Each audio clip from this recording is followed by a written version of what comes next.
குரட்டை பிரச்சனை இருக்கிறவங்களுக்கு ஒரு சின்ன கதை சொல்கிறேன். என்னுடைய நண்பர் ஒருத்தர், டாக்டர் எனக்கு தொப்பை ரொம்ப பெருசாக இருக்குது, என்ன பண்ணலாம் அப்படின்னு கேட்டார். அதுக்கு நான் சொன்னேன், ஒன்றும் இல்லைங்க, தினந்தோறும் ஒரு 20 நிமிஷம் சைக்கிள் ஓட்டுங்க, ஒரு 3 மாதத்தில் உங்களுக்கு தொப்பை குறைஞ்சிரும் அப்படின்னு. அப்புறமா 1 மாதத்துலேயே அவருடைய ஒய்ஃபு எனக்கு கால் பண்ணுறாங்க.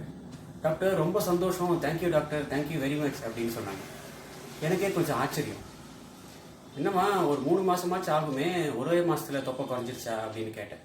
அதுக்கு அவங்க சொன்னாங்க, தொப்பை குறையில டாக்டர், தினந்தோறும் ராத்திரி அவர் விடுற கொரட்டை இப்போ குறைஞ்சிருக்கு, இதனால நாங்கள் எல்லாரும் இப்போ நிம்மதியாக தூங்குறோம் அப்படின்னு சொன்னாங்க. இந்த விஷயம் மருத்துவ ரீதியாகவும் உண்மைதான். நிறைய மருத்துவ ஆராய்ச்சிகள் மூலமாகவும் தினந்தோறும் உடற்பயிற்சி செய்கிறது நம்ம குரட்டை பிரச்சனையை குறைக்கிறதுக்கு உதவுது அப்படின்னு சொல்லப்பட்டிருக்கு.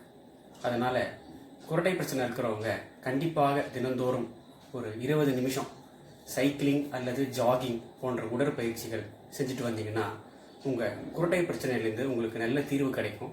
இதன் மூலமாக ஒரு நிம்மதியான உறக்கம் உங்களுக்கு மட்டும் இல்லை, உங்கள் குடும்பத்தில் இருக்கிறவங்களுக்கும் கிடைக்கும். நன்றி, வணக்கம்.